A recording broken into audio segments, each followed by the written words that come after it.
おはようございます。毎日暑い日が続いていますけれども、日本の各地ではですね、たくさんの雨が降って災害も起きているようです。今までとは違うようなですね、自然環境が何か日常的に行われているのを見ますとですね、心苦しく思います。皆様が聖火さん守られますようにですね、祈らずにはいられません。それでもこのうち平和のうちにですね、健康セミナーを続けることができて、まだ、安定した形で配信ができますことを本当に感謝いたします。今日も教会に出席されました皆様と、そしてインターネット配信を通して出席される多くの方々にですね、心から感謝いたします。それではですね、一言お祈りをして今日5日目始めさせていただきます。恵み深い天の父なる神様、あなた様の御備えと導きを感謝いたします。私たちのためにあなた様は必要なすべてを備え、まだ苦しみの中にある時も酒どころなるあなた様への逃れの道を備えておられます。病の中にある時も癒しの御手を差し伸べてくださいますし、苦しみの中にあっても絶対なる希望を私たちのために用意してくださるお方です。神様、計り知ることのできないあなた様の恵みと知恵を今この時間を通して私たちの上に注いでくださり、この短い時間ではありますけれども、宝を見出すかのようにあなた様の知恵を見つけ、またあなた様の御言葉の中から真理を見出して共に喜び合い、感謝と小さな献身を添える大切な時間でありますように、祝福ください。講師の先生の健康を守ってくださいますように、イエス様の皆によってお祈りいたします。アーメン。안녕하세요。おはようございます。어제 제 4강에서 혈액을 깨끗하게 하는 식사법을 강의했습니다. 昨日はですね、血液をきれいにする食事法について、皆様と共に分かち合いました。 그런데 시간 관계로 굉장히 간단하게 요약해서 말씀을 드렸어요. 通訳がつきますので時間的な関係もありますので、簡潔に申し上げざるを得ませんでした。 건강한 식사 원칙에 대해서 여러분들이 더 자세히 알아야 합니다. この健康の原則についてですね、皆様はもう少し具体的にお知りになる必要があります。 그래서 제 책에 기록된 내용을 어젯밤에 우리 목사님께서 단톡방에 다 올려드렸어요. それでですね、私の著書であります、作られた方が癒されるというこの中の一部をですね、昨晩 LINE グループの皆様に添付してお送りいたしました。 그런데 그것을 여러분은 자세히 꼼꼼히 읽어야 합니다. 皆様はですね、それを丁寧に詳細に繰り返しお読みになる必要があります。 한 부분 한 부분이 어떤 내용을 말하고 있는지 이해가 되도록 잘 읽어야 해요. この部分で語られたものがですね、何を伝えようとしているのかを皆様よく捉える必要があります。 근데 거기에 요약 정리해서 올린 전체적인 내용이 성경과 엘렌 G. 화이트 여사의 책에 다 있습니다. そこに要約した内容全体がですね、聖書とそして証の文のですね、内容に詳細に記録されているものです。 그래서 거기 기록된 내용들은 어떤 인간의 과학, 인간의 지식을 적어놓은 게 아니에요. ですからそこに記録されていますものはですね、人間の知識や人間の科学をそこに記録しているものではありません。 하나님의 창조 과학으로 이루어지는 놀라운 치유 얘기입니다. 神様の創造の力、科学、聖書における科学の力を記録した驚くべき内容ですね。 그래서 우리는 그 부분을 더 깊이 더 광범위하게 알아야 할 필요가 있습니다. ですから私たちはそこに記録されている内容を真実をちゃんと捉えていく必要があります。 그러나 단순하게 여러분이 실행할 수 있는 원칙들을 거기 요약해서 정리해 놨어요. で、その中からですね、皆様、私たちが途中に単純に実施することができる内容をですね、まとめました。 네, 식사 원칙 5가지 그 조목조목에 대해서 여러분은 더 깊이 알기 위해서 그 올라간 글을 연구하시기 바랍니다. この食事をする時の原則5つありましたね。その一つ一つをですね、より細かく理解されるために、この LINE グループに載せた内容をですね、見落とすことなくお読みいただきたいと思います。 자, 그리고 오늘 5번째 강의에서는 건강 요리법을 말씀드릴 거예요. 今日は5日目ですね、健康な料理法についてです。 건강 요리에 관한 지식은 훨씬 더 또 많이 개발해야 될 부분입니다. この健康な料理法についてはですね、さらに深く私たちが研究していくべきテーマです。 근데 성경에는 5달란트까지의 달란트 비유가 있잖아요. 聖書の中にはですね、5タラントまでのですね、例え話がありますね。 그런데 엘렌 G 화이트 선지자는 요리는 10달란트라 그랬어요. ところがファイト夫人はですね、この料理法というのは10タラントに該当するというふうに言っています。 이 요리는 직접 우리의 건강과 생명에 영향을 끼치기 때문에 훨씬 더 많이 연구하고 개발해야 된다는 것이에요. この料理はですね、私たちの健康な体に直結していますので、さらに深く研究していく必要があると進めています。 그리고 이 요리법 역시 이 시간 짧은 시간에 강의를 다 한다는 것은 불가능해요. そしてこの料理法というのもですね、この短い時間の中で皆様に全てご紹介することはこれは不可能です。 그래서 아마 이번 주 아니면 다음 주 내로 여기서 실제로 요리 강습을 하고 먹어보는 프로그램을 한번 하려고 합니다. これはインターネットを通してですね、やっていますので限りがありますけども、せっかくですからこの那覇教会のみとなりますけども、この実際に料理を作って、食事をするという時間をですね、今週あるいは来週皆様のご都合の良い時に一度実行したいと思います。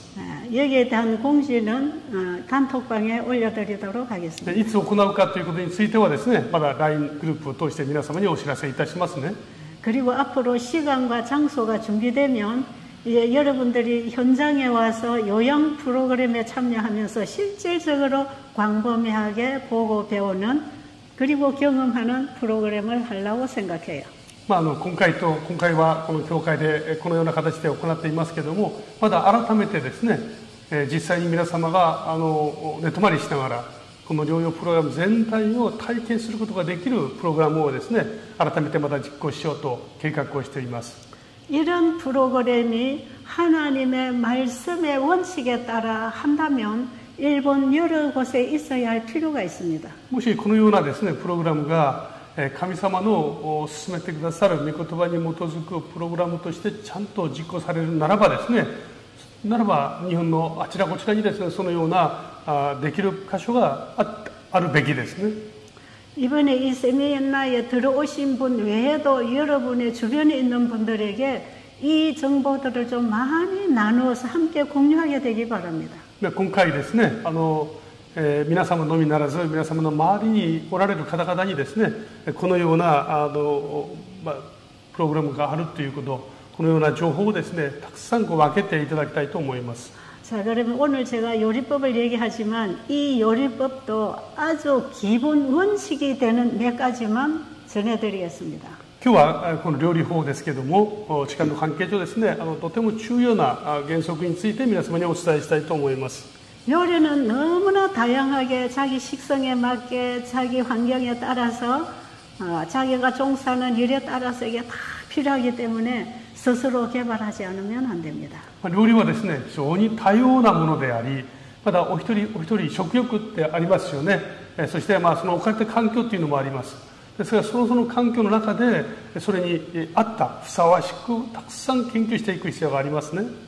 자, 4강에서 식사법과 오늘 요리법을 합쳐서 하루 일과표에 따라서 여러분이 잘 실천해야 합니다.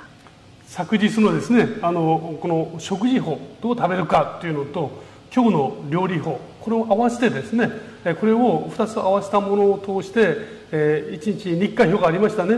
その日課表通りにこれを実行していくことが大事です。이것을 잘 실천하는 것은 우리가 살아가는 생활의 중요한 원칙이 되어야 합니다. これを実践していくっていうのが実は私たちの生活の原則となるべきなんですね。 이것은 병이 생겼든지 건강하든지 어떤 사람에게도 다 필요한 건강 생활이에요. これは、健康な方でもあるいは病にかかった方もですね、どなたでも守るべき、この日常生活の原則なんです。 여러분에게 알려드린 이 하루 일과표에 따라서 여러분이 철저하게 잘 실천한다 할지라도 이게 만병통치약은 아닙니다. 皆様がですね、日課表に基づいて、きちんと行うからと言ってですね、全てにこの特効薬として効果のある薬となるわけではありません。 건강이라고 할 때는 상당히 광범위합니다. 健康というテーマそのものがですね、非常に大きな意味を持ちますね。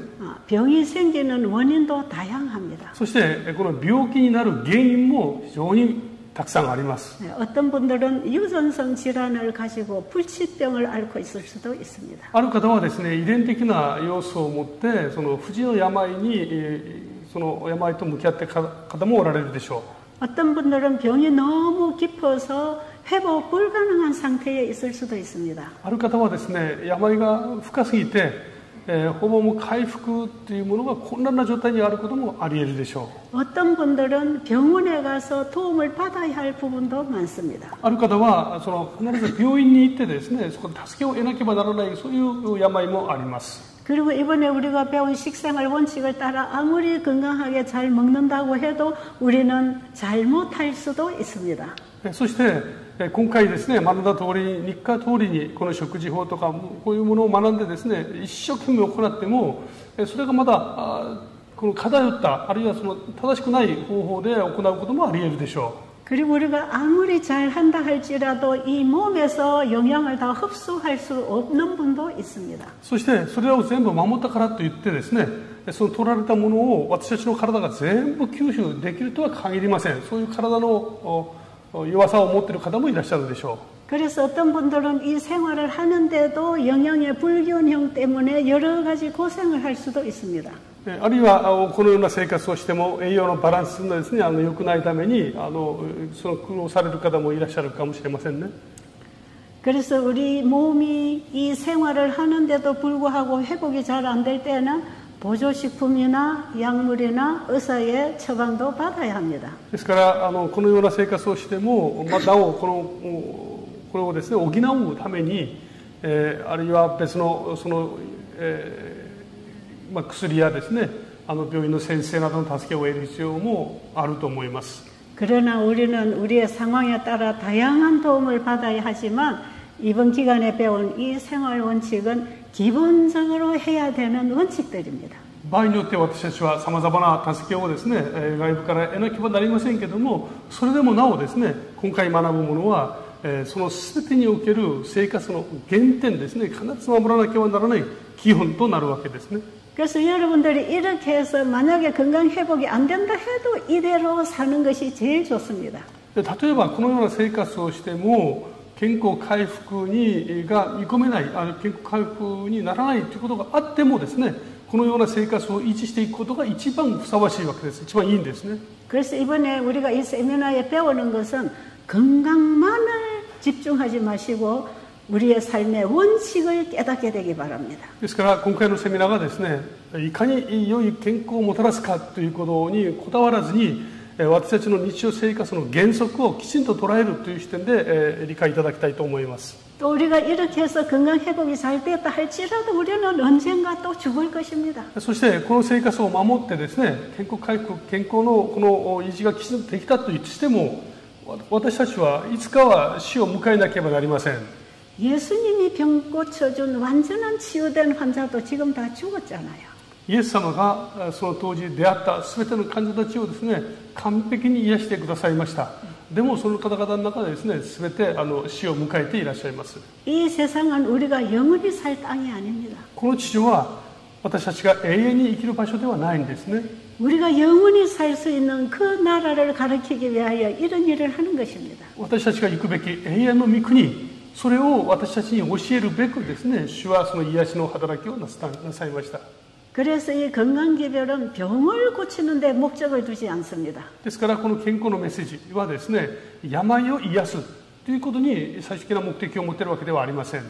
죄로 병들고 죽어가는 영혼들에게 영원한 복음이신 예수님을 전해주기 위해서 있는 일입니다. この罪によって必ず死ななければならない、死んでいく人々を救うためにですね、永遠の救い主イエス・キリストを紹介する、そこに最終的な目的があります。 그래서 이번에 이 세미나에 들어오신 분들은 이 세미나가 무슨 목적을 가지고 어떻게 하고 있는지를 여러분이 이해를 하고 참여하면 훨씬 좋습니다. ですからこのセミナーにですね、参加された皆様はこのセミナーの明確な目的ですね、目指すところを理解して、そして出席されたら本当に嬉しく思います。 자, 그러면 오늘 요리법을 말씀드리기 전에 이 요리에 대한 중요성에 대한 화이부인의 말씀을 몇 군데 소개해드리고 시작하겠습니다. この今日の料理法に入る前にですね、ファイト夫人の進めてくださる言葉をいくつかをですね、ご紹介して入っていきたいと思います。 원고에 있는 말씀 읽어주세요. まずですね、食卓の上に非建設的にごめんなさい、食卓の上に非健康的に作った料理を乗せることは罪である。なぜならば食事はすべての体の組織の健康と直結しているからである。胃を発酵させ、その結果気難しい人にすることのない方法で食事を調理する必要を正しく認識することを神はご自分のために望んでおられる。 여러분, 우리가 만들어서 먹는 이 음식은 우리의 영적, 정신적, 육체적의 생명을 공급하는 데 굉장히 중요합니다. 皆様、私たちが食べる食事はですね、私たちのこの霊的、またこの肉的ですね、精神的、すべての健康を保つためにとても重要なものなんですね。 여러분, 우리가 왜 음식을 먹죠? なぜ私たちは食事をとるのでしょうか。 살기 위해서 먹는 거야. 生きるために食べますね。 근데 잘못 먹으면 병이 드는 거야. ところが間違って食べますと病気になります。 그렇기 때문에 우리는 바르게 먹는 법을 배우는 것은 대단히 중요하다는 것입니다. ですから正しく食べるということは本当に大切なことなんですね。 네, 그 다음에 의료 선교에 있는 말씀 보겠습니다. そしてもう一つですね、メディカル、ミニストリーというところに箇所をお読みします。食べ物をきちんと調理する技術を理解し、その知識を活用する者は他の分野に従事している者よりもはるかに高く評価されるに値する。このタラントは10タラントの価値にあるとみなされなければならない。人間という有機体の健康を保つのに大いに関係しているからである。生命と健康とは切り離せないほどに結びついているので、料理は全ての才能の中で最も価値あるものである。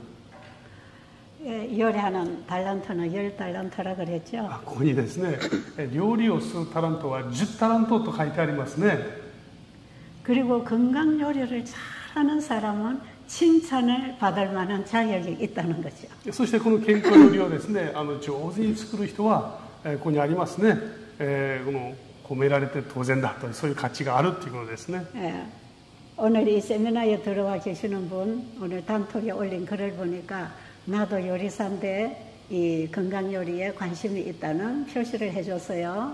ある方がですね、この LINE グループの中でですね、調理を今勉強しています、そして関心がありますという内容をですね、載せてくださいました。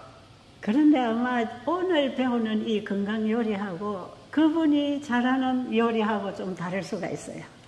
ところがですね、どこで勉強しているその内容とここでお勧めする内容とはですね、多少の相違があることも考えられます。 건강을 주는 요리는 단순합니다. 健康をもたらす料理というのはとても単純なんですね。 그리고 자연 그대로 합니다. そして自然そのまま取ります。 그렇기 때문에 단순하고 자연 그대로 건강적으로 하는 요리를 연구해야 합니다. ですから単純で、そして、この健康的な料理をですね、作るということはまだ改めて研究する必要があります。 그래서 선지자는 이 요리는 과학이라고 그랬어요. ですからこの預言者はですね、この料理こそ科学であると説明します。 다음 말씀 보겠습니다. 次の言葉ですね、 치료봉사. ミニストリー・オブ・ヒーリングの言葉ですね。料理は決してつまらない学問ではない。それは実際の生活において一番重要な事柄に属するものである。これは全ての女性が学ぶべき学問であり、貧しい階級に益となるように教えなければならない。 여러분, 그러니까 우리가 그냥 막 바쁘게 일하다가 그냥 배고프니까 흑흑지금 뭐든지 그냥 먹어야 될 건 아니다 말이죠. 私たち日常生活の中でです、忙しいと時間がありませんね。ですから食事を慌てて急いでバーッと食べて終わってしまうようなことがあります。 재료 하나하나를 구입할 때 우리는 가족의 건강을 생각해야 합니다. しかし材料一つ一つを購入するたびにですね、私たちは家族の健康を考えなければなりません。 무조건 가족들이 맛있게 요리한다는 것을 목적으로 하면 비건강 음식을 만들 수가 있어요. その最終的な目的がですね、家族のために美味しい料理を作ろうと思うとですね、思いすぎますと、逆に健康的ではない食べ物を作ることもありえますね。 그렇다고 해서 건강 요리를 맛없이 해먹는 것도 아닙니다. だからといってですね、この健康な料理を美味しくないようなものとして作ってもいけません。 그러니까 맛있게 먹을 수 있는 건강 요리를 연구해야 된다는 거죠. ですから美味しく食べることができるその健康料理を研究する必要があるんですね。 여러분, 세상 요리는 이게 뭐 좀 맛을 내는 조미료 같은 거 그냥 넣어서 대충 먹을 수 있잖아요. 世の中のですね、食事はこの美味しく感じる薬味ですね、そういう調味料なんかを入れて作ることができます。 그런데 건강 요리는 일체 화학 조미료가 들어가지 않으면서 맛이 나는 음식입니다. ところがこの健康料理というのはですね、その化学調味料を一切使わずに、美味しい料理を作ることにその大切さがありますね。 자, 그럼 이제 요리하는 원칙 몇 가지를 말씀드릴게요. それではですね、料理をするための原則をいくつか申し上げます。 어제 우리가 말씀드린 것처럼 하나님께서 먹으라고 선정해 주신 자료를 사용합니다. 昨日ですね、私申し上げましたね、神様が食べなさいと定めてくださったものをいただきます。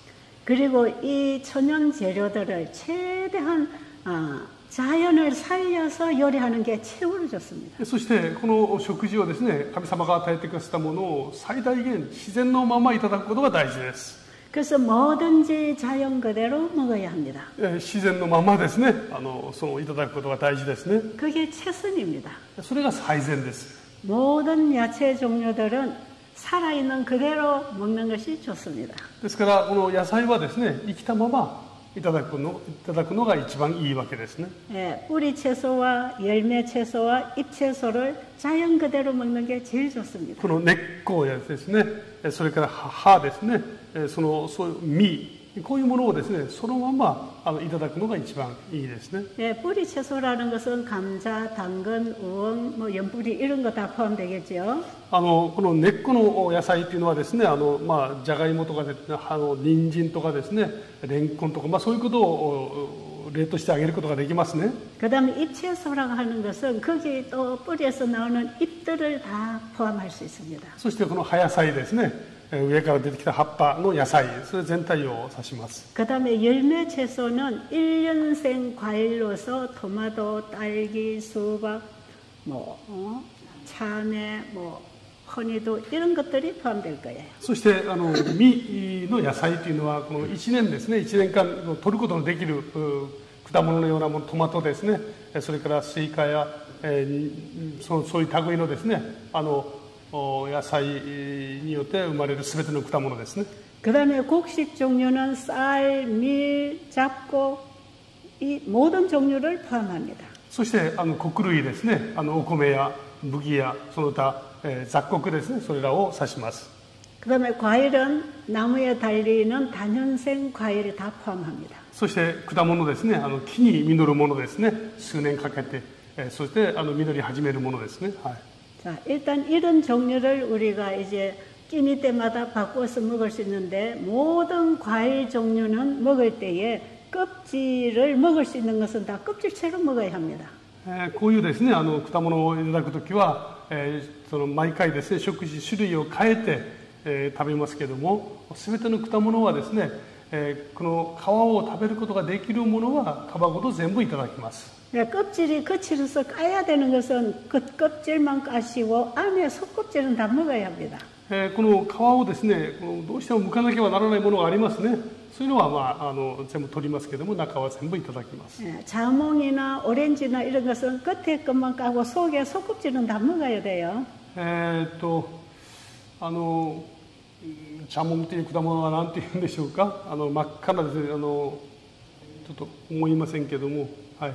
中を食べられる実、それは全部そっくりいただきます。 그리고 껍질째 먹을 수 있는 사과, 토마토, 또 뭐가 있습니까?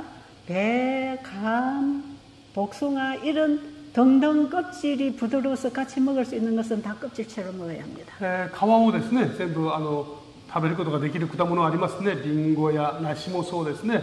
桃、こういうものをですね、皮を全部食べることができるものは皮ごと全部いただきます。 껍질채로 먹을 수 있는 부드러운 껍질을 가진 과일들은 이게 혹시 농약 때문에 밀가루 물을 풀어서 거기서 깨끗한 수세미로 깨끗하게 씻어서 껍질채로 먹습니다. 農薬のことがですね、気になる方いらっしゃると思います。その時は小麦ですね、小麦を使って皮をきれいに洗って、そしてきれいに洗ってですね、そして皮ごと全部いただきます。 그리고 여러분이 요리를 하는 채소 중에서도 오이나 감자나 고구마나 뭐 이런 뿌리 채소나 열매 채소를 아주 부드러운 깨끗한 수세미로 씻어서 껍질을 까지 말고 사용하세요. 例えばきゅうり、それからじゃがいもですね、それから芋、そういうものもですね、この皮をきれいに洗って、皮ごと全部いただくことが大事ですね。 혹시 농약이 염려스러우면 물 한 바가지 여기에다 밀가루를 한 2숟갈 정도 풀어서 거기서 수세미로 깨끗이 씻어내면 농약이 다 집니다. 農薬が気になる方いらっしゃると思います。その時はですね、水の中に適当な水の中にですね、小麦粉これを2スプーンぐらい入れて、でそれをかき混ぜてその水できれいに洗えれば農薬はきれいに取れます。 그래서 여러분의 부엌에 그릇 씻는 수세미하고 과일, 채소 씻는 수세미를 따로 분리해서 사용하세요. ですから私たちの台所の中にはですね、たわしありますね。その洗剤で使う。それは食器洗うたわしとその野菜を洗うたわしというのを分けた方がいいですね。 이런 과일이나 채소 이런 걸 씻을 때 수세미로 깨끗이 밀가루에 풀어서 씻어서 사용한 수세미는 햇볕에 말렸다가 담기에 또 쓰면 좋습니다. この皮ごとですね、きれいに洗う野菜を洗うたわしは、この小麦粉を入れてきれいに洗って、そしてよく絞ってですね、太陽の光に干してまた使う。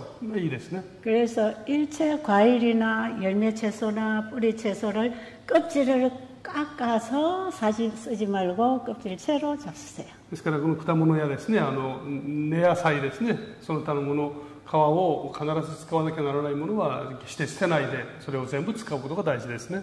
사과의 영양 성분이 껍질에 거의 80~90%가 붙어 있습니다. リンゴの栄養素、これのほぼ 80% 以上のものがですね、皮にあります。 사과를 씻어 껍질을 깎아서 먹으면은 거의 80~90%는 버리고 먹는 것이에요. 皮をですね、リンゴの皮を全部剥いて捨てて中身だけ食べますと 80%、90% 捨てるようなものですね。 모든 과일이 그렇습니다. この実はほとんどの果物はそうなんです。 모든 열매 채소, 뿌리 채소도 그렇습니다. すべてのその根野菜ですね、それもそうです。 그리고 곡식들도 그렇습니다. 穀類も同じです。 그래서 흰쌀은 현미쌀에 비하면 영양소를 많이 잃어버린 거예요. ですからこの白米ですね、それは玄米に比べますとたくさんの栄養素を捨てて食べるようなもんですね。 그래서 현미쌀, 통밀, 통밀빵, 그 다음에 여러 잡곡도 껍질채 이렇게 먹는 거예요. 玄米もそうですし、この麦もそうですね。そういったものも全部皮ごといただくことが大事ですね。 이걸 작게 먹어도 전체를 먹을 때 우리 몸 안에 소화기계에서 합성과 상승작용을 충분히 일으킵니다. 例えばその量が少なくても、その皮ごと全部いただく時ですね、私たちの内臓の中でそれを光合で相乗効果を出していく。そこで化学反応を起こして新しい栄養素を作り出します。 제가 어제 말씀드렸지만 우리가 음식을 먹을 때는 그 물질이 있는 영양소를 먹는 게 아니고 장에서 영양소를 만들어낼 수 있는 재료를 넣는다 그랬죠. 昨日申し上げました。 재료를 넣는다 그랬죠. 昨日申し上げました。私たちが物を食べるときですね、その物にあります栄養素をいただくというよりは、それを食べてこの腸で作り出す大切なですね、栄養素を作り出すための材料を食べるんだというふうに申し上げました。 이때의 그 재료는 하나님이 창세기 1장에서 만들어주신 그 재료를 그대로 공급하는 거예요. その時この材料というのはですね、創世記一章で記されています神様がお作りになりました、与えてくださいましたその食事、それをそのままいただくことが大事ですね。 그런데 이런 재료를 우리가 적당하게 요리해서 먹든 자연 그대로 먹든 오래오래 씹어야 합니다. でこれらの材料をですね、私たちが調理をする、あるいは自然のまま食べるにしても大切なことはよく噛んで食べることです。 음식물의 그 재료들은 그 자체에서 영양소를 다 담고 와서 몸속에서 합성시켜 만들기 때문에 잘게 잘게 부실수록 영양소가 많아집니다. この食べ物はですね、それ自体に一個一個に栄養素がたくさん蓄えられていますし、それらのものが胃の中で、この腸の中でですね、またその相乗効果で良い栄養素を作り出しますので、細かくこの噛み砕いていけばいくほどたくさんの栄養素になります。 그래서 음식을 먹을 때에 오래오래 잘게 부셔 먹는 것은 이 소화액이 충분히 흡수되어서 소화 흡수도 잘 되는 건 사실이지만 よく噛んで食べますとですね、この消化液とともにそこで消化されて、体が非常に吸収しやすくなることもありますね。 예, 소화시키고 남은 물질, 섬유질 이런 물질들을 우리 장기에 미생물들이 충분히 먹어서 영양소를 만들어낼 수 있도록 해줘야 됩니다. そしてこの吸収して、残ったものですね、この残ったものを私たちの腸の中にいる微生物がまたそれを餌にして新しいものを作り出す、そういう作り出しやすくするために細かく砕くことが大事です。 우리 몸에 필요한 영양소들을 하나님이 물질 속에 넣으셨지만 그 물질 속에 다 들어있지 않은 것까지도 합성시켜 만들었습니다. 神様は一つ一つの食べ物にですね、大事な栄養素を作ってくださっています。でそれを食べることによって本来栄養素の中に入っていなかったものがこの腸の中でですね、また作り出されるんですね。 여러분 예를 들면 소가 풀만 먹잖아요. 例えばですね、牛は草だけを食べます。 여러분 들판에 있는 이 풀이 무슨 영양소가 그렇게 많겠습니까? この野原にありますこの草ですね、その草に果たしてどれぐらいの栄養素があるでしょうか。 여러분 풀 속에 단백질이나 칼슘이나 지방질이 얼마나 있겠습니까? この草の中にですね、タンパク質やその脂肪やですね、カルシウム、それがどれぐらい入っていると思うでしょうか。 근데 하나님께서는 짐승들이 먹도록 풀을 창조해 주신 것입니다. ところが神様はですね、この動物が食べることができるように草を用意してくださいました。 근데 소가 풀만 뜯어 먹었는데도 얼마나 몸이 뚱뚱하고 뼈가 탄탄하고 힘이 셉니까? ところが牛はですね、その草しか食べてないのに体は大きくて、体の筋肉はものすごく大きくてですね、そして骨も太いですね。 여러분 그 에너지가 어디서 다 만들어질까요? そのエネルギーはどこから作られるのでしょうか。 그 풀을 한 움큼 따다가 영양 박사한테 갖다 주면 거기에 뭐가 얼마나 있겠습니까? その草をですね、一束持っていて栄養学者に持っていたらですね、そこからどれだけの栄養素が数値として、その書き出されるでしょうか。 그래서 영양을 연구하는 이런 박사들은 그 물질만 보고 이해를 하는 것이기 때문에 이런 것들을 다 찾아낼 수가 없어요. 学者たちはですね、この草なら草にあります栄養素だけを見ていきますので、その相乗効果、その相乗光合の作業をして作り出されるものは見えないわけですね。 그래서 소를 창조하신 분이 소에게 풀을 먹으라고 하신 그분입니다. まさに神様が、その牛を作られた神様がですね、牛のために用意された食事は草だったんです。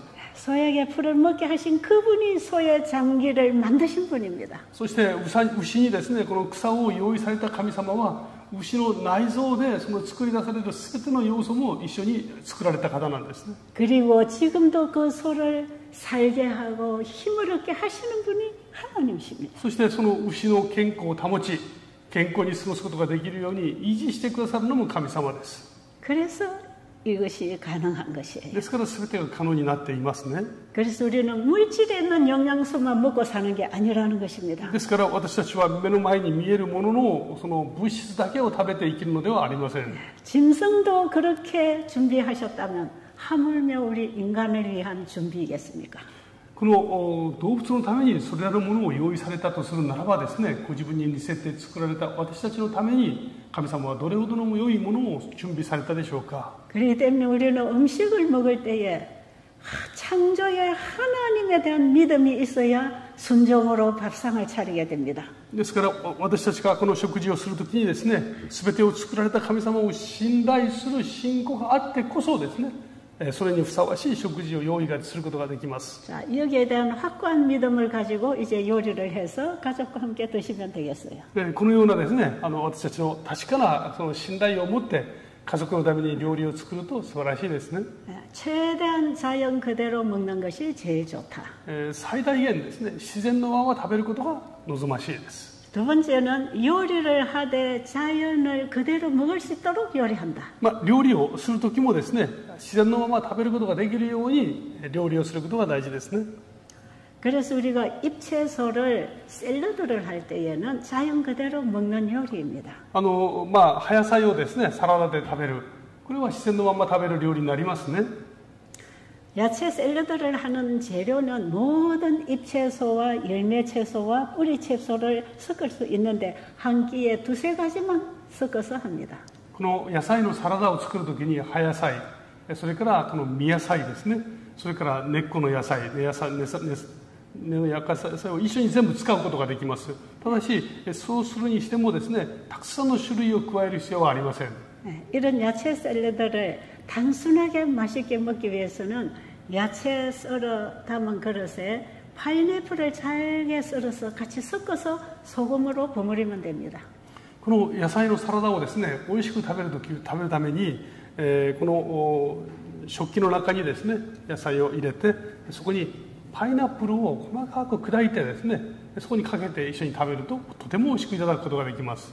거기에다가 캐슈넛을 약간 갈아 넣고 올리브 기름을 조금 넣어서 버무르면 훨씬 맛이 있고 부드럽습니다. その上にキャシュナッツですね、キャシュナッツを砕いて入れて、そしてオリーブのオイルを少し加えますとはるかに美味しく食べることができます。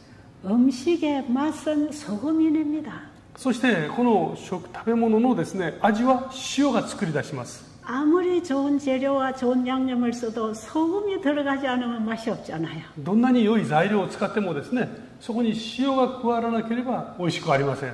그래서 요리를 할 때는 반드시 적당한 소금을 사용해야 됩니다. ですから料理を作るときはですね、適切な塩を使うこととても大事です。 무염식이나 저염식으로 만든 음식은 소화 흡수가 되지 않아서 허약한 체질을 만듭니다. よく無塩とかですね、何ですか、塩を少なく使うような食べ物っていうのは体の中で吸収が実は悪いんですね。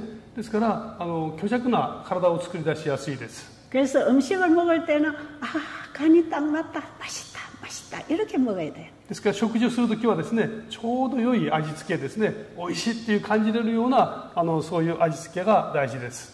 여러분 그저 소금을 독을 피하듯이 피할 필요는 없습니다. 塩をですね、まるで何か毒のように避ける必要はありません。 예, 소금은 우리 몸에 피를 형성하는데 굉장히 중요한 역할을 합니다. この塩というのは私たちの体の中の血液を作るためにとても重要な役割をします。 여기 오키나와에 오니까 참 맛있는 좋은 소금들이 있대요. 沖縄に来てみますとですね、なんと素晴らしい美味しい塩がいっぱいありますね。 옛날에 제가 저 일본 본토에 와서 음식을 먹어보면 이 소금에 조미료가 들어서 참 먹기 힘들었거든요. 実は以前ですね、日本に来たことがあります、本当のですね。で、食事をしますといろんな調味料が入ってますので、そういうものが少しとても気になっていました。 예, 소금에 조미료가 들어서 미군 맛을 내는 그런 소금은 사용하지 마세요. 塩にですね、調味料が入っているような市販しているものがありますね。ああいうものは使わない方がいいです。 예, 그냥 소금은 소금으로 사용해야 합니다. 塩は塩だけですね、使えば十分です。 그리고 이 건강요리에는 맛을 내기 위하여 화학 조미료를 일체 사용하지 않습니다. そしてこの健康食のためにはですね、味を出すために化学調味料を一切使いません。 그래서 필요에 따라서 소스를 만들 때도 캐슈넛, 아몬드, 들깨, 참깨 뭐 이런 종류로 자연 조미료를 사용하는 거예요. ですからこの健康食でですね、味付けをするために作るものをですね、例えばキャシュナッツだとかアーモンド、それからエゴマ、ごま、こういうものをですね混ぜて、味付けをします。 그런데 채소든 잎채소든 뿌리채소든 열매채소든 이제 익혀서 먹어야 될 때에 어떻게 익히는가? ところがですね、葉野菜とかあるいは根野菜とか、火を通して食べなければならない時がありますね。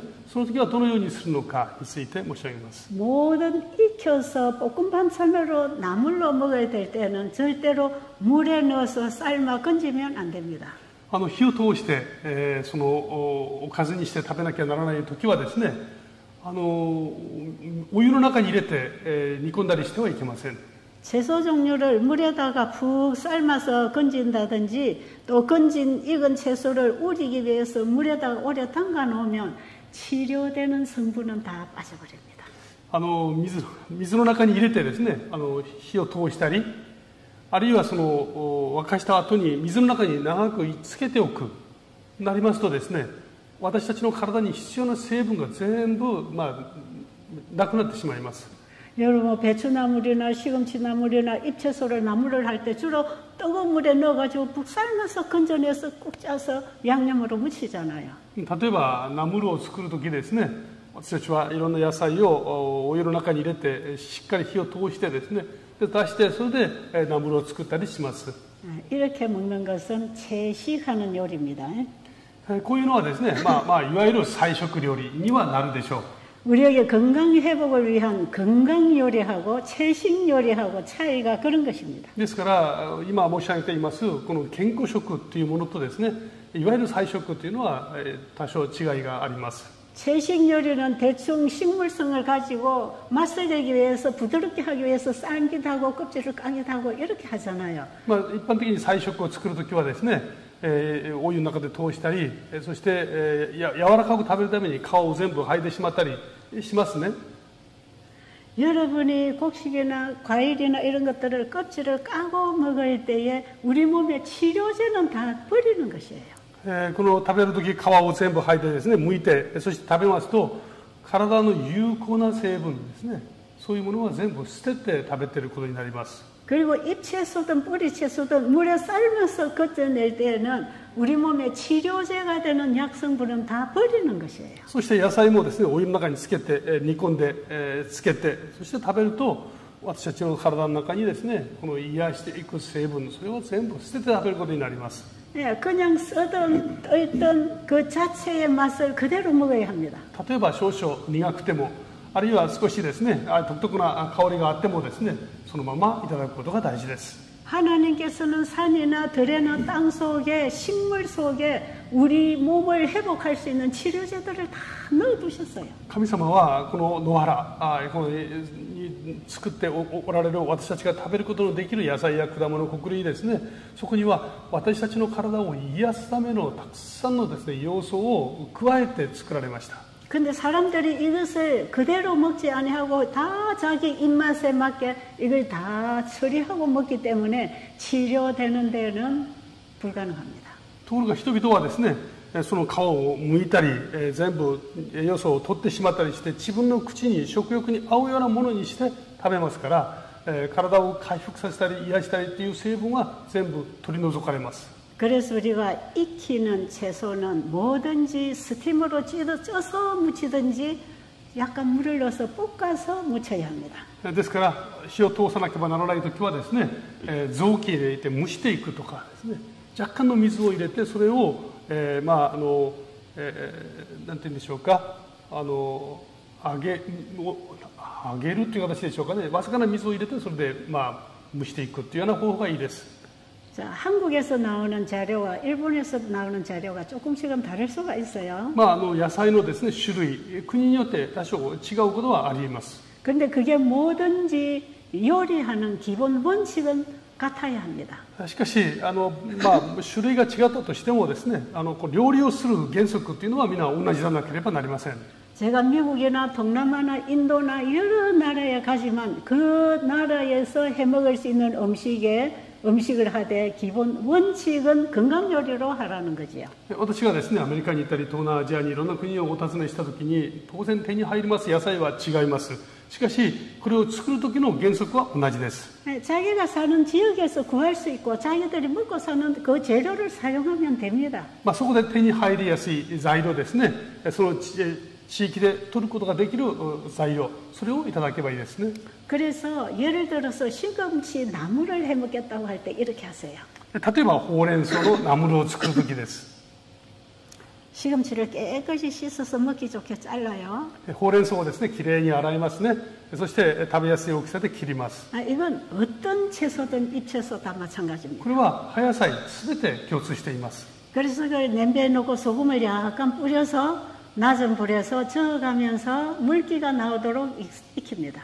例えばですね、それを皿の中に入れて、そして塩を入れて、塩を少々振ってですね、そしてそれをよくかき混ぜていきます。すると野菜そのものから水が出ます。 그래서 그 자체에서 물기가 생기면 뚜껑을 닫아놓고 잠깐 김을 올립니다.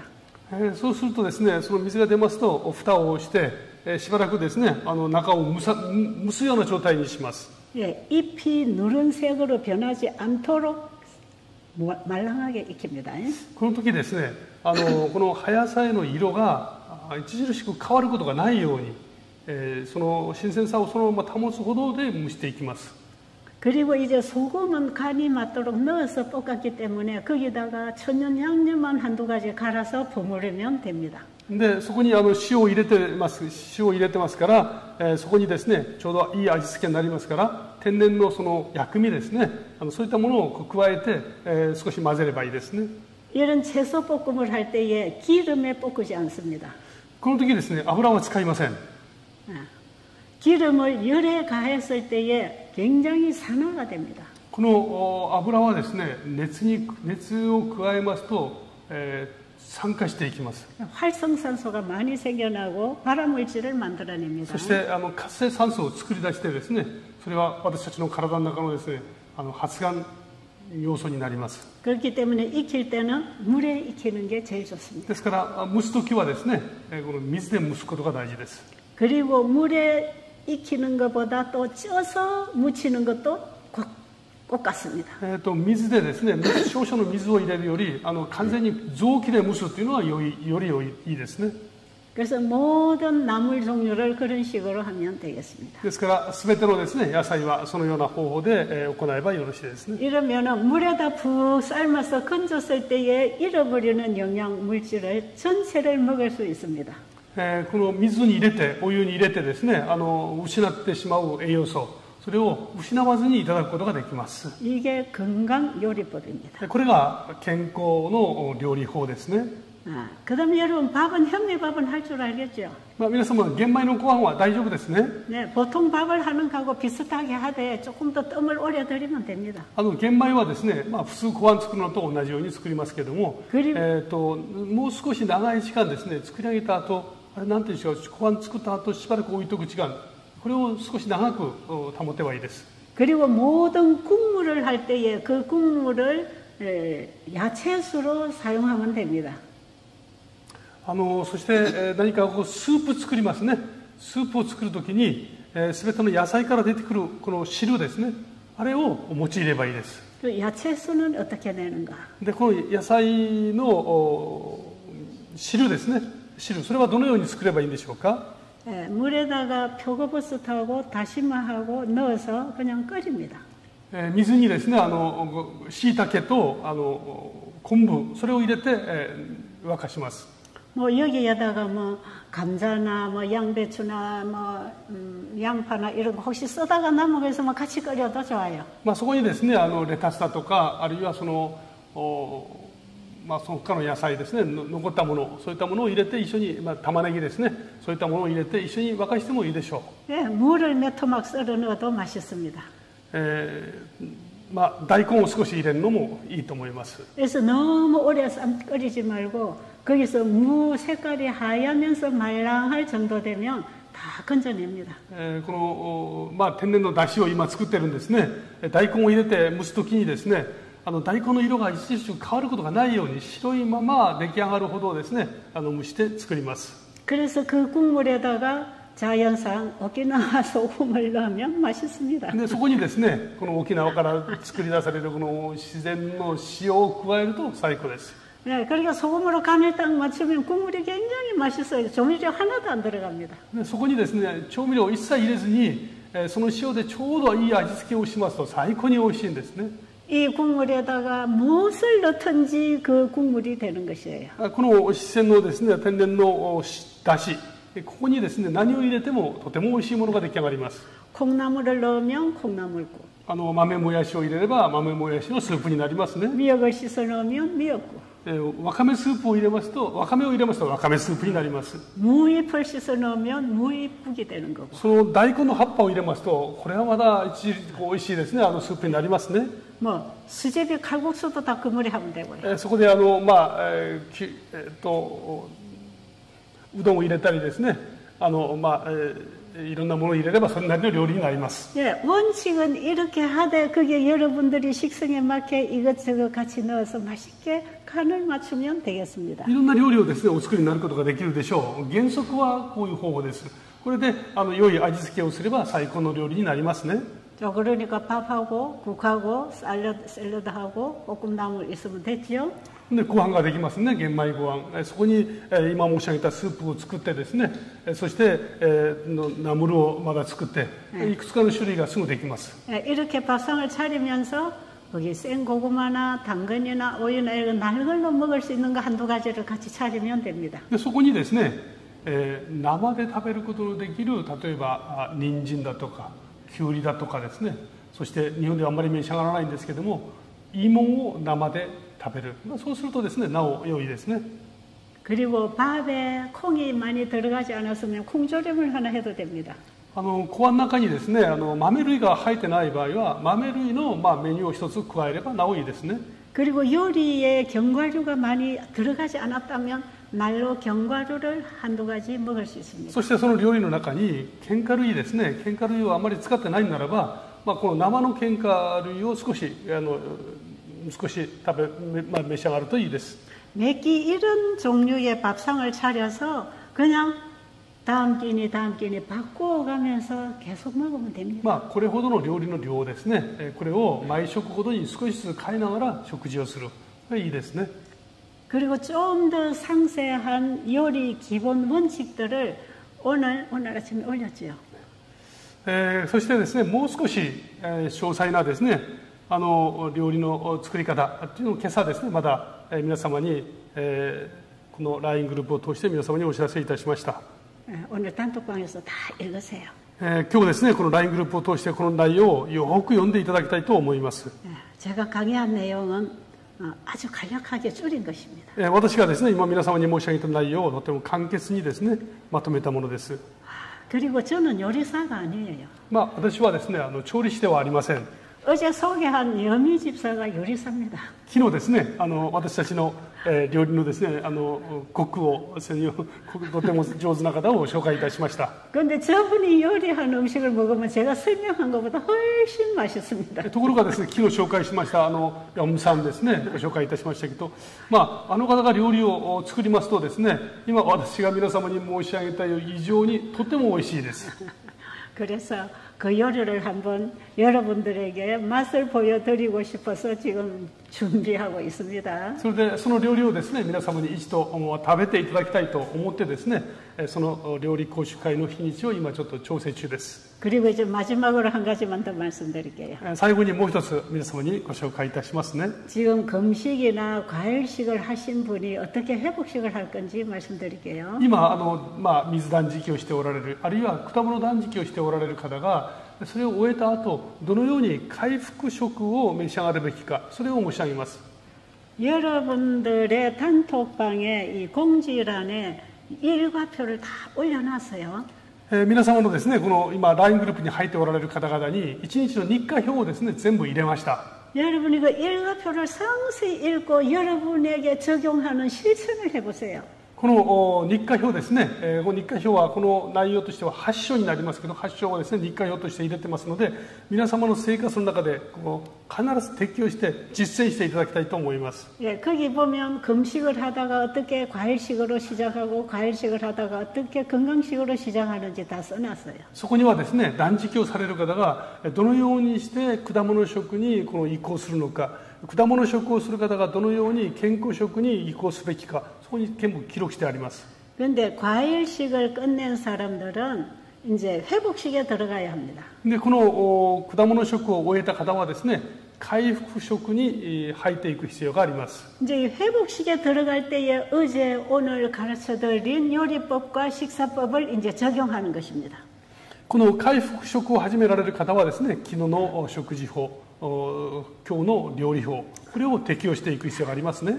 만약 이번에 여러분이 금식이나 과일식을 하고 나서 몸이 굉장히 피가 깨끗해지고 몸이 좋아졌는데 전에 먹던 음식을 다시 먹으면 도로 나빠집니다. 今ですね、断食をしたり果物食をして、血液もきれいになりまして体調子がいいですね。でこの状態で昔食べてたものをもう一度食べるとですね、かなり悪くなります。 그러니까 여러분이 굶는 것은 물만 먹으면 되고 과일 음식은 과일만 먹으면 됐는데 이제부터 밥을 해먹는 데 신경 써야 합니다. ですから断食の時はですね、水だけを飲めばいいですよね。果物断食は果物だけを食べればいいわけですけども、食事をされる時は工夫が必要です。 그래서 어제 4강 오늘 5강을 단톡방에 올려주는 내용과 합쳐서 여러분이 연구하면서 실천해야 됩니다. ですからこの食事法ですね、そして料理法、これは今2日に変えてこのセミナーを今行っていますけれども、この LINE グループを通して皆様に情報として提供したものと合わせてですね、これをよく理解される必要があります。 그래서 여러분이 과일식을 끝내고 이제 회복식 밥을 먹을 때는 현미밥 한 가지하고 반찬 2가지만 잡수세요. この回復食に入って行かれるときはですね、玄米とおかず2つくらいで十分です。 조금 전에 가르쳐드린 야채 샐러드하고 볶음 반찬 한 가지하고를 보태서 밥하고 3가지만 먹어요. この野菜サラダですね、生のサラダ、それから蒸したような調理をしたようなものが1つですね、そして玄米ご飯、これで十分ですね。 그런데 이 3가지의 양을 과일 먹은 양만큼만 먹어야 합니다. ところがこの食事の量ですね、この量を果物食からこの回復食に移る前のですね、果物を召し上がった果物の量と同じぐらい召し上がるんです。 여러분 과일은 먹을 때에 소화에 크게 소화력이 소모되지 않으면서 흡수가 돼요. この果物はですね、食べますとこの消化するために多くのエネルギーを必要としないんですね。そしてそのたくさんのものが栄養として吸収されます。 그런데 야채와 곡식이 들어가게 되면 소화 시간이 길어지고 오래 걸립니다. ところがここにですね、穀類や野菜を食べますと消化するために時間が長くかかります。 그리고 그동안에 금식이나 과일식을 했기 때문에 위가 많은 일을 처리 안 하고 쉬었기 때문에 갑자기 많은 양을 받아 감당을 못합니다. そして断食をされたり果物食をされると胃はとても休んでいるわけですね。胃に負担がかかりません。そこにたくさんのものを食べますといきなり胃に大きな負担をかけてしまうことになります。 그리고 그동안에 약간 이런 곡식에 탄수화물이 들어가지 않아서 기운이 빠져 있는 상태입니다. でその穀物を食べませんから断食の時はですね、ですから炭水化物がちょっと足りない傾向にありますね。で体はそれほど元気がないわけです。 이럴 때에 음식을 그냥 먹고 싶어서 많이 먹어버리면 위에서 다 처리를 못해서 식곤증 현상이 일어납니다. でその状態でですね食事をたくさん食べますと胃でその食べたものを全部処理しきれないですね。ですから体がだるくなったり疲れを逆に感じてしまうんですね。 그래서 회복식을 하는데 기운이 솟아나지 않고 자꾸 힘이 빠지고 피곤하고 자고 싶을 때면 일전부 다 과식한 거예요. ですからこの回復食に入った段階で、なんかその体がですねだるくてよく眠くなったりする場合は食べ過ぎてるんですね。 그래서 소화력이 살아나고 몸에 에너지가 힘을 얻는 얻는 데 비해서 음식량을 늘려가는 게 회복식입니다. この体のですね体調に合わせて徐々に回復に向かっていきますけども、この回復のスピードに合わせて、この回復食も徐々に増やしていくというのが一番望ましいですね。 그래서 첫 식사 양은 과일 먹은 양 이상 먹지 않도록 하십시오. ですから最初の食事はですね、それまで食べた果物より多く食べることがないようにしなければなりません。 자, 두 번째 식사는 이제 그 양의 반찬 한 수저, 밥 한 수저씩만 더 보태면 됩니다. でその次の食事はですね、2回目の食事は、果物食と同じぐらいの量の上に、ご飯1スプーンぐらい、そしておかず1スプーンぐらいを加えた程度の量をずつ増やしていきます。 반찬은 다른 종류로 바꿀 수 있습니다. もちろんおかずはですね、その度に別のものに種類に変えることができますね。 그래서 한 수저씩 한 수저씩 한 가지씩 더 보태 가다가 이제 이게 내가 먹을 수 있는 정량이라고 생각할 때 거기서부터 계속 지속하면 됩니다. でこの1スプーンずつ増やしていってですね、ちょうど自分が食べて負担のない良い量に合わせましたら、あとその量でずっと続けていきます。 근데 음식을 먹을 때 절대로 배부른 느낌이 오도록 먹으면 과식입니다. ところがですね、食事をするときにお腹いっぱいだというふうに思うのは絶対過食ですね。これは 우리 위장 안에 음식을 정량으로 먹었다고 할 때에 한 7.5에서 8%만 채워야 됩니다. ご飯を食べるときですね、ちょうどいい量というのは、7分、8分ですね。それぐらいの量がちょうどいい量になります。 오 배불러 이 정도 먹으면 소화가 잘 안 됩니다. 満腹感ですね。ここまでいっぱい詰まった。これは完全に過食です。 항상 공간을 비워두고 채워야 됩니다. ある程度ですね、この残した状態ですね、まだ満腹にならない、ちょうどいい残した状態がちょうどいいです。 그럼 위장 활동이 굉장히 평안하게 소화 흡수를 합니다. そうすると胃もですね、非常に活発にその作用します。 그리고 여러분 일과표에 보니까 식사를 하고 한 3시간 이후에 물 마시라 그랬죠. 그걸 지켜야 됩니다. そしてですね、食事の後に2時間ぐらい経ってから水を飲みなさいというふうに書いてありますよね。これは大事に守ってください。 음식을 먹을 때 물이 많이 들어가든지 음식을 먹고 난 이후에 물을 한컵 마셔버리면 소화액을 다 씻겨 나가버립니다. 食事をするとき、あるいは食事の後ですね、水を飲んでしまいますと、この胃の中から出てきた消化液が全部、流れてしまいます。 우리 입에서 음식을 씹을 때 나온 소화액하고 위에 나와 있는 소화액들이 만나져서 소화를 충분히 하도록 기다려야 합니다. 私たちの口の中から出てくる唾液ですね、消化液、そして胃の中から出てきます消化液、これがこうあってですね、ちょうど出会っていい働きがすることができるまでゆっくり待つことが大事です。 그래서 물은 음식이 거의 소화됐다 하는 느낌이 올 때 물을 마셔야 됩니다. で、お腹の中が空腹ですね、消化されたんだなと思うときに飲むべきです。 그리고 또 물 마신 후에 한 30분쯤 있다가 또 물 한 잔을 마십니다. そして30分ほど経ってからですね、もう一杯まだ水をいっぱい飲みます。 그리고 한 30분 있으면 다음 식사 시간이 되기 전에 배가 고픕니다. そうしますとですね、それから30分ぐらい経ちますと、次の食事の時間ぐらいになるはずですね。空腹感を感じます。 배가 고플 때 식사를 해야 합니다. お腹空いたなと思うときに食事をすべきですね。 먼저 먹은 식사가 소화가 다 되지 않으면 배가 고프지 않습니다. 前食べた食事がですね、まだ全部消化されないと空感じません。 근데 배고프지 않은데 식사 시간이 돼서 식사를 했다면 그건 다 간식이 되는 것이에요. お腹が空いてないのに、次の食事時間になったから食事を食べる。これは全て間食になります。 그러니까 과식이라고 하는 것은 다음 식사 때까지 소화가 다 안 된 식사는 전부 다 과식한 거예요. ですから、過食というのはですね、次の食事時間になってないのに、なってるのにお腹が空かない。これ全部過食ですね。 그래서 과식이라는 것은 음식의 양으로 정하는 게 아니고 내 소화력에 따라서 정해야 됩니다. ですから過食というのはいかにたくさん食べたかこの量で決めるべきではなくて、その決まった時間の中でどれぐらい消化できるかこの量でですね決めるべきですね。 예, 어떤 사람들은 밥을 2공기 먹어도 과식이 아닐 수 있고요. ある方はそのお代わりしてですね2杯ぐらいご飯食べても過食じゃない場合もあるでしょう。 어떤 사람은 밥을 반 공기를 먹어도 소화가 안 되고 과식이 됩니다. ある方はそのお茶碗の半分ぐらいしか食べてないのに消化されない。その方はそれで過食になることがあります。 그러니까 밥을 먹든지 운동을 하든지 물을 마시든지 남 따라 하는 게 아니고 나에게 맞게 해야 합니다.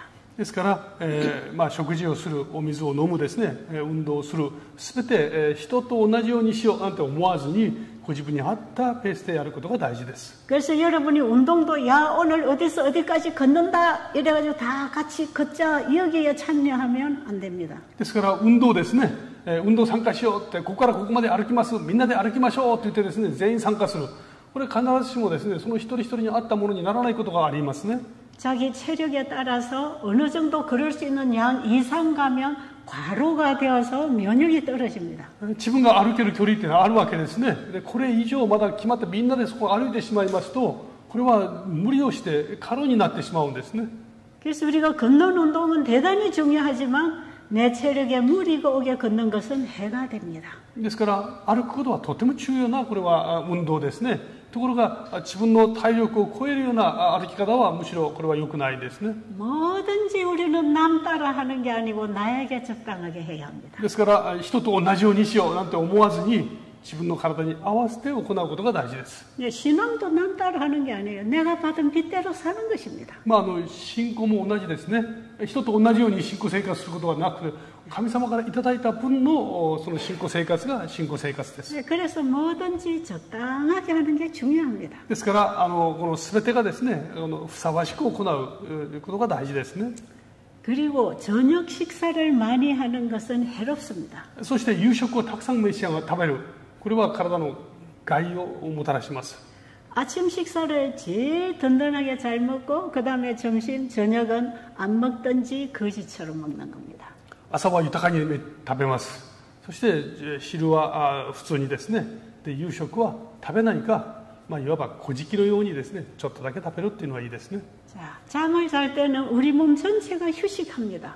寝るときは体全体が休みます。 우리 소화기계도 잠잘 때는 휴식합니다. 私たちの体のこの消化器官もですね、寝てるときは休みます。 휴식할 때에 우리 몸에 망가지고 지친 기능들이 살아납니다. この休むときに体の中のですね、疲れたすべてのものが生き返ってきますね。 그래서 하루 종일 먹고 일하고 스트레스 받은 것 밤에 잠을 자는 동안에 다 풀어내고 회복합니다. ですから一日を食べたもの、そして働いたもの、疲れたものですね、そういうものを寝てる間に全てまだ元に戻していきます。 그래서 저녁에 잠을 자는 시간에는 위장을 비운 상태로 잠자리에 들어가야 합니다. ですから寝るときはですね、この私たちの内臓を完全にこの空っぽにしたいい状態で眠りに入るべきです。 그래서 저녁을 꼭 음식을 좀 먹기를 원하는 분은 점심 때 먹은 양의 절반을 먹었고 한 3시간 안에 소화가 끝나고 잠을 자야 돼요. 夕食どうしても食べたい方はですね、昼食べた量の半分、そして、寝る前の3時間までで終える。ですから夕食を食べた3時間後に寝ることができるようなですね、時間帯で召し上がることがいいですね。 그러기 때문에 저녁 식사는 저녁 6시 이후에는 먹는 게 아닙니다. ですからこの夕食はですね、夕方6時以降は食べない方がいいです。 저녁에 9시에서 9시 반 잠자리에 들어갈 때는 우리 비가 완전히 휴식할 때 잠을 자야 숙면이 됩니다. 夜ですね、9時あるいは9時半頃に寝床に入る。そうすることによって、そしてお腹の中にですね、空っぽになっている状態で寝ることで完全に休みを取ることができますね。 이런 생활은 하루만 하는 게 아니고 아플 때만 하는 게 아니고 건강하든 병들었든 평생 하는 것입니다. この生活をですね、1日だけ行うとか、2日だけ行うとか、あるいは病気の時だけ行うのではなくて、一生この生活を続けます。 예, 오늘 이 강의에서 여러분에게 도움이 되었기를 바랍니다. 今日のですね、短い時間ですけども、皆様に助けになってくださったことを心から願っています。 감사합니다. ありがとうございます。